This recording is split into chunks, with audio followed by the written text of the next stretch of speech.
Hoje no Metrópolis... Não, e eu digo não ao não, e eu digo é proibido proibir, é proibido proibir, é proibido proibir, é proibido.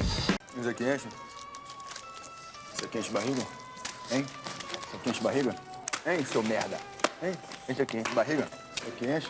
Seu burro. Barriga, isso aqui enche barriga.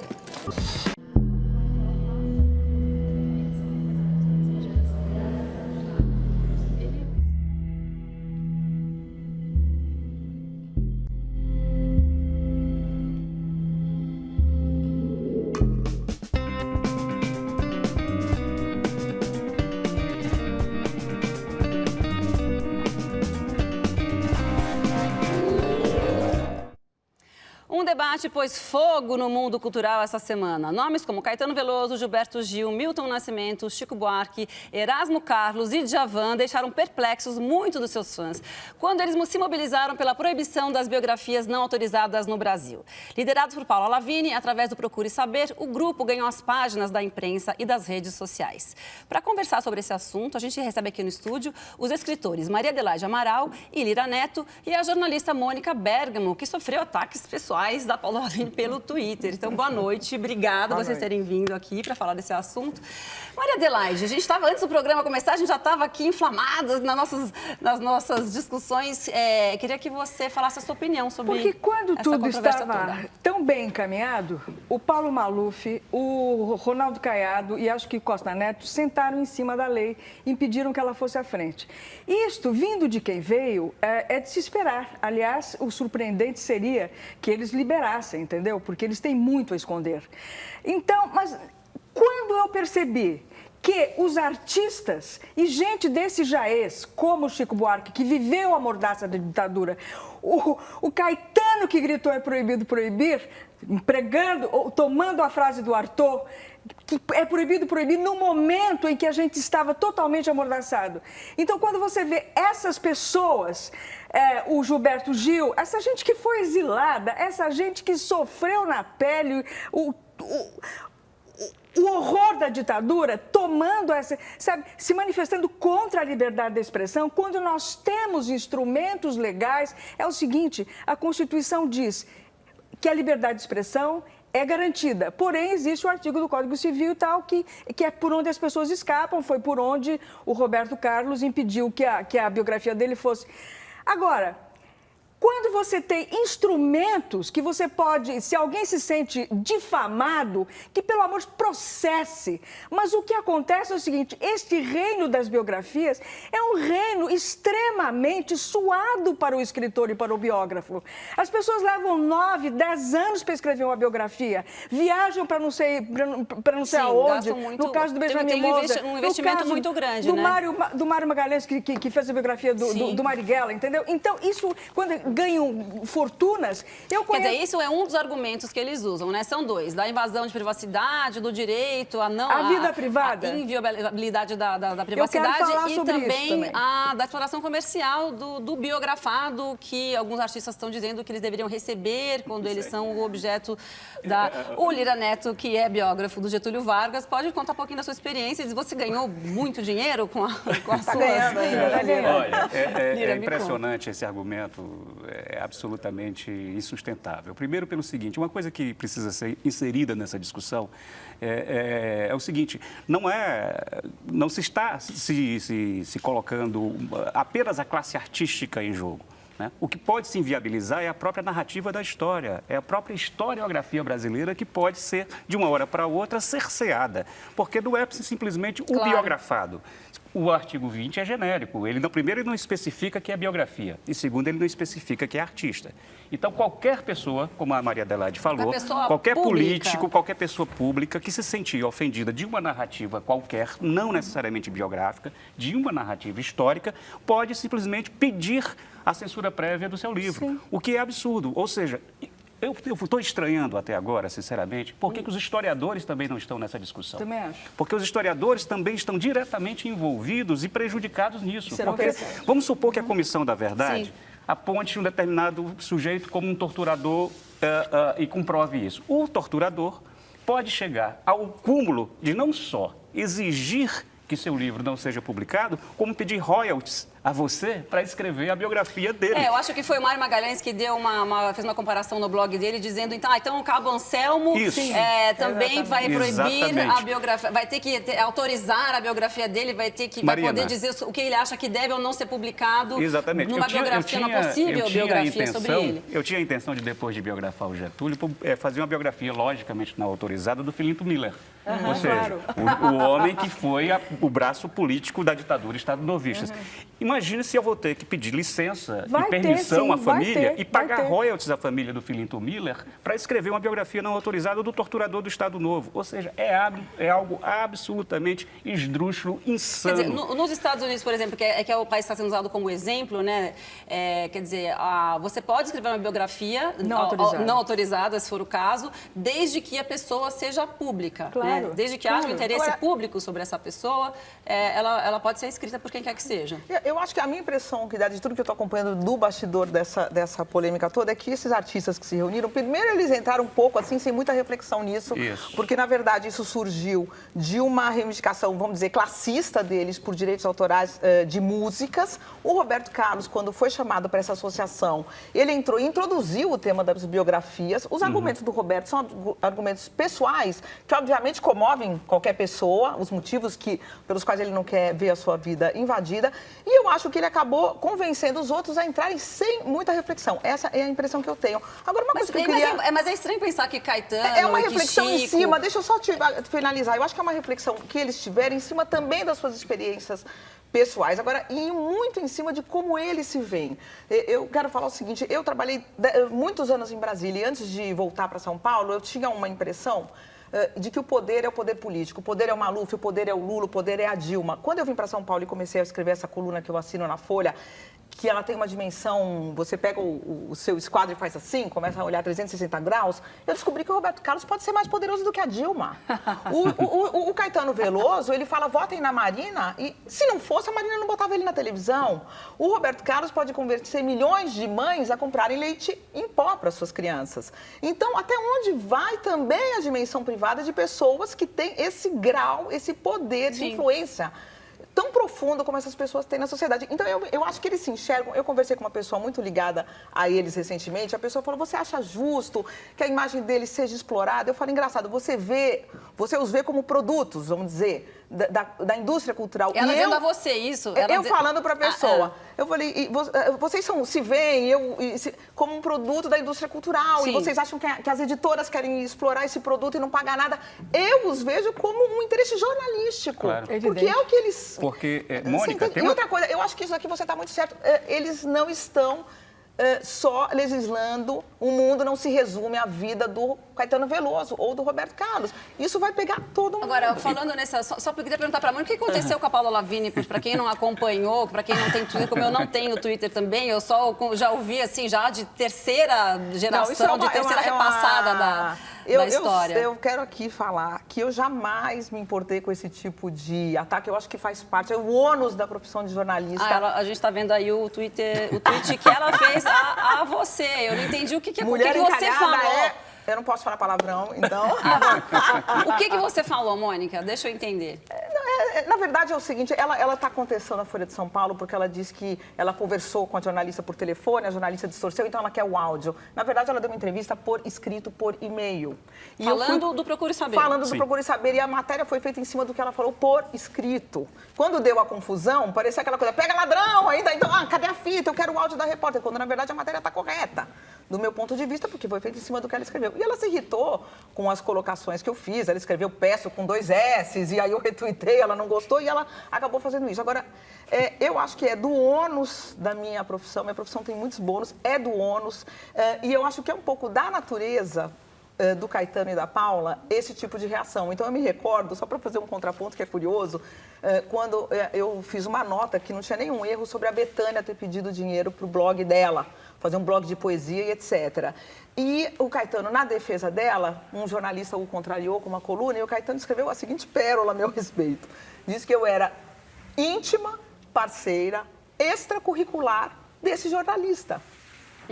Me chamou de amante desse jornalista. Sim. E agora ele está me chamando de encalhado. Isso faz parte do Há estilo uma contradição deles. em termos. Né? É uma contradição. A biografia não autorizada que eles estão escrevendo a meu respeito está um pouco... Agora, só falando assim, desde então, eu dei centenas de notas totalmente favoráveis, isentas a respeito dos dois, e isso jamais me contaminaria.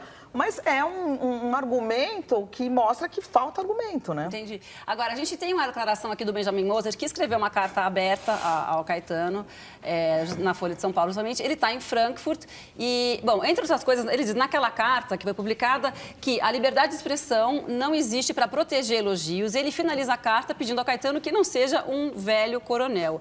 Então, a gente tem essa gravação no Skype.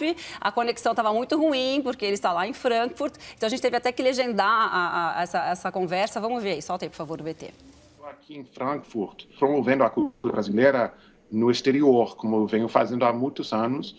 E o que eu noto que é uma coisa muito positiva é que há uma unanimidade total dos escritores e dos intelectuais e dos jornalistas que estão aqui na Alemanha, que estão realmente chocados e revoltados com essa coisa e se sentem traídos pelos grandes ícones da cultura nacional, que são Chico Buarque, Caetano Veloso, Gilberto Gil. Então, eu estendo a todo mundo que quer proibir qualquer coisa que tenha a ver com a expressão e a liberdade da expressão no Brasil.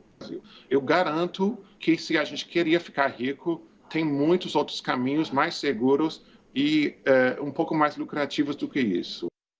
Bom, é verdade, Lira. Que eu diga a minha mãe, né? Que ela, quando eu disse a ela que ia viver de escrever livros, ela quase teve um colapso nervoso, né? Claro que ninguém ganha dinheiro, ninguém fica rico fazendo livros no Brasil. E tem uma questão da biografia que é preciso que a gente também saliente, que o que é uma biografia?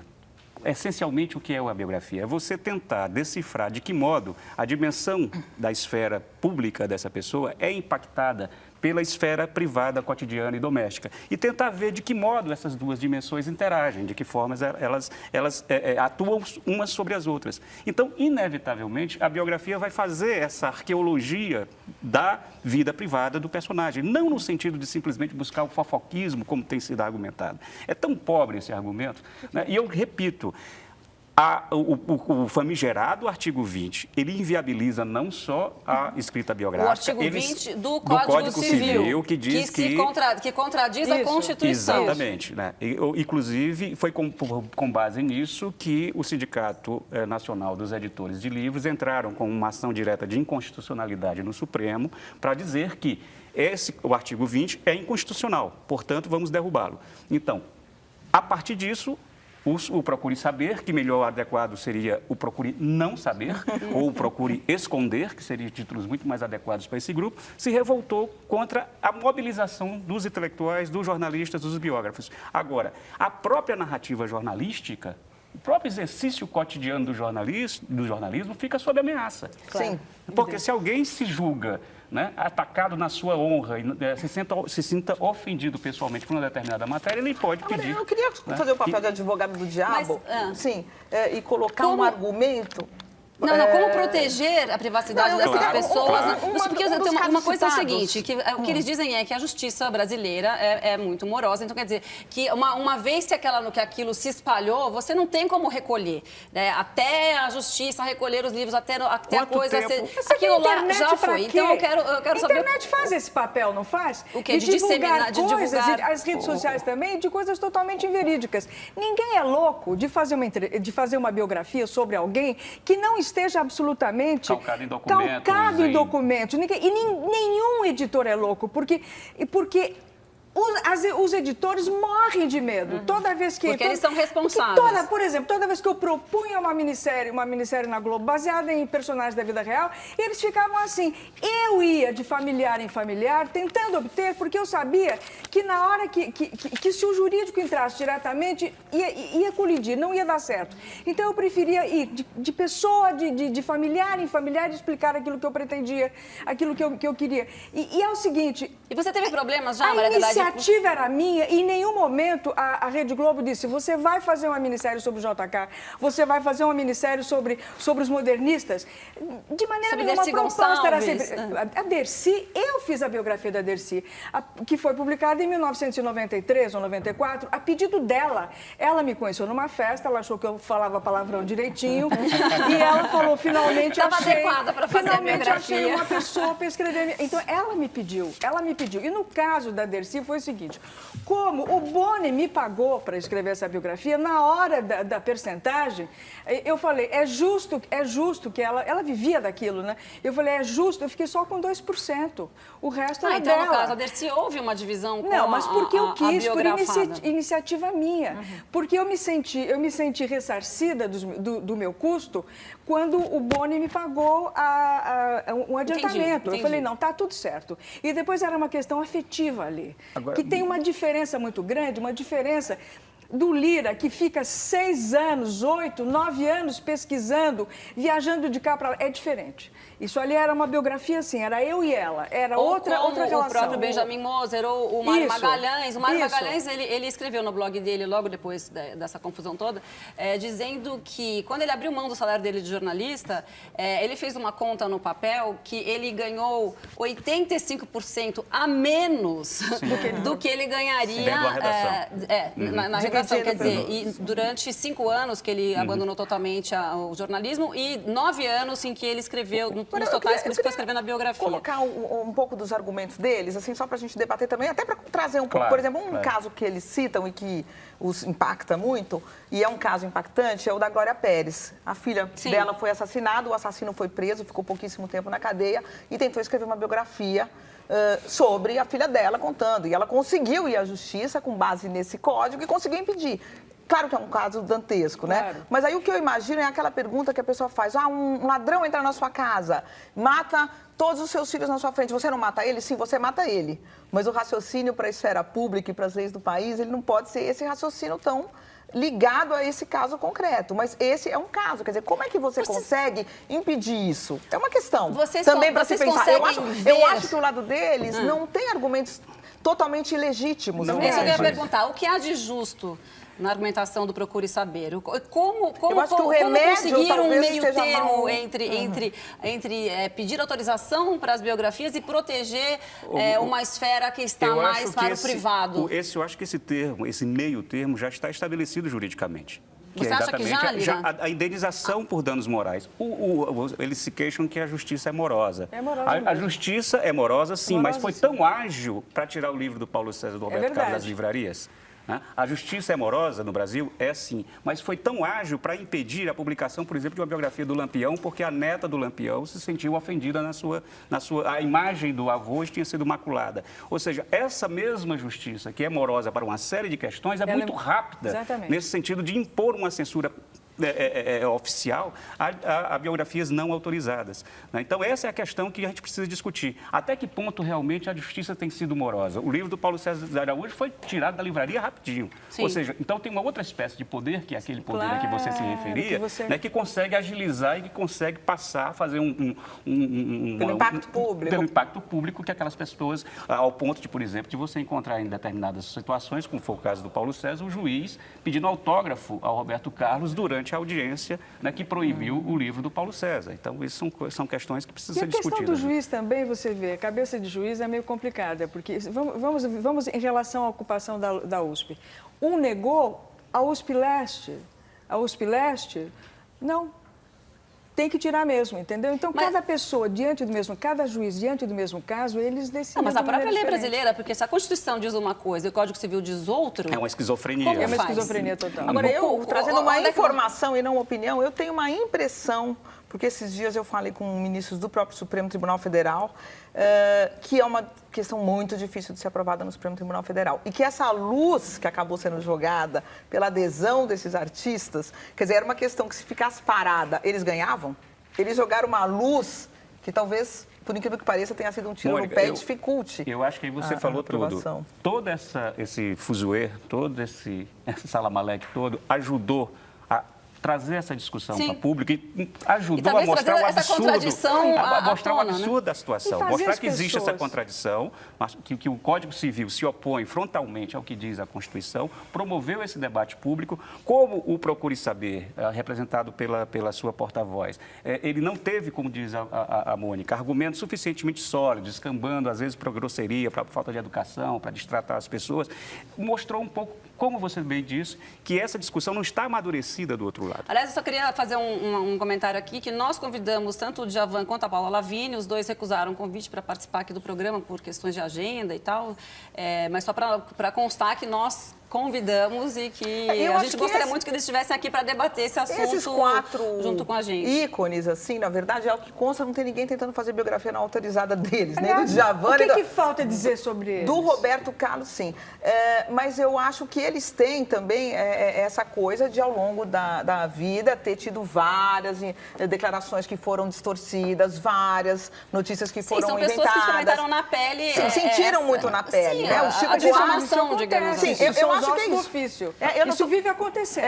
Exatamente. Qualquer um de nós estamos expostos a isso. Agora, qualquer um tá. Inclusive... A Mônica deu exemplos aqui bem concretos Essa disso. informação que a Mônica dá sobre o julgamento, né, do Supremo e como é que isso está sendo visto lá dentro, me tranquiliza um pouco. Não é uma informação definitiva. Não, é claro só que eles ainda vão deliberar, É um mas sentimento uma informação meu. de bastidor que você obteve, que existe uma reflexão lá dentro de que essa medida não passa. O que me deixa absolutamente tranquilo, porque eu já estava e já estou muito decidido a fazer, como o Rui Castro já declarou publicamente por mais de uma vez, que não faz mais biografias enquanto essa questão não estiver resolvida. Sim. Depois de eu escrever Getúlio, meu próximo livro, muito provavelmente, não será uma biografia, porque enquanto essa questão não estiver bem esclarecida, os editores não querem mais publicar Claro que não biografias. E Os você, Maria escritores Teresa, também... já encara mais Tô uma biografia fora. ou não? Eu tô fora, porque eu não aguento mais também. Você acha que é fácil? Mesmo uma minissérie pequena como a minissérie da Dercy, que eu tive...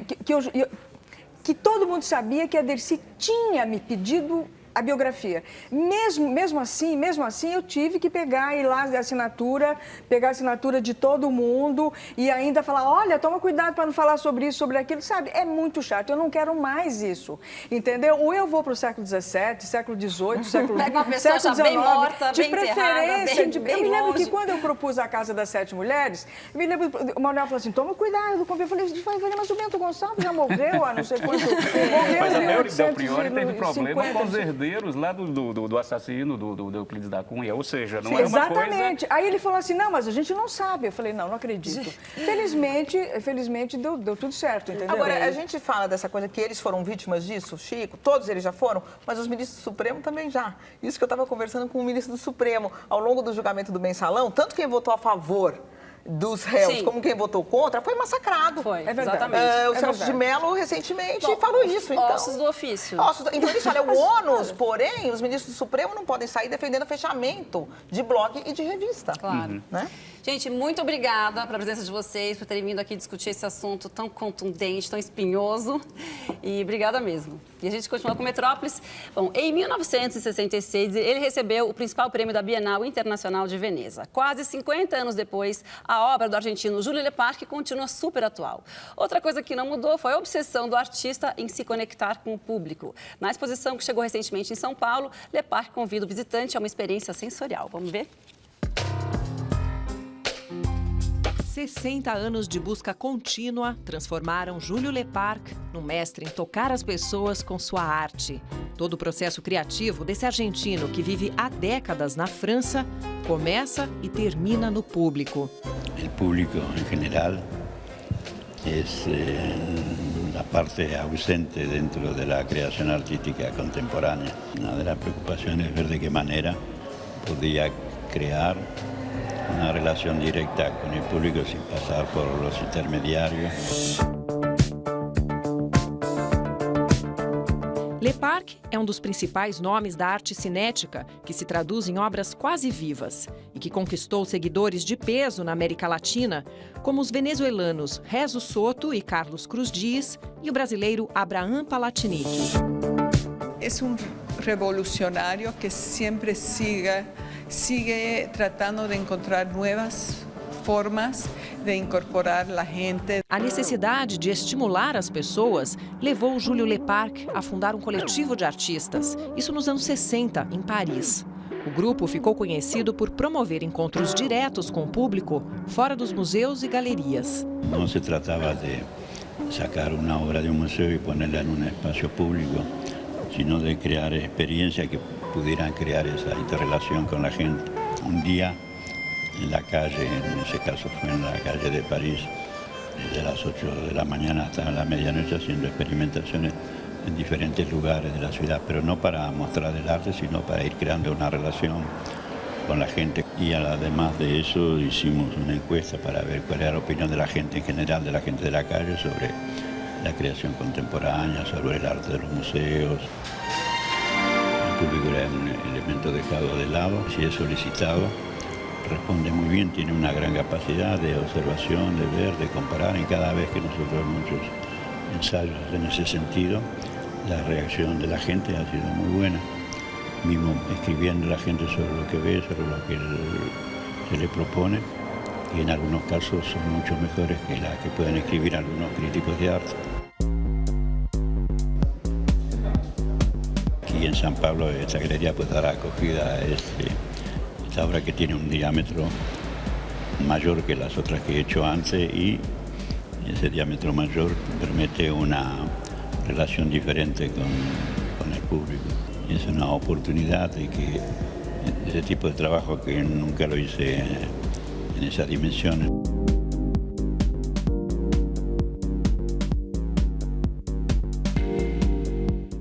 No próximo bloco, Wagner Moura e Heitor Dália vêm falar de Serra Pelado, longa-metragem. Até já.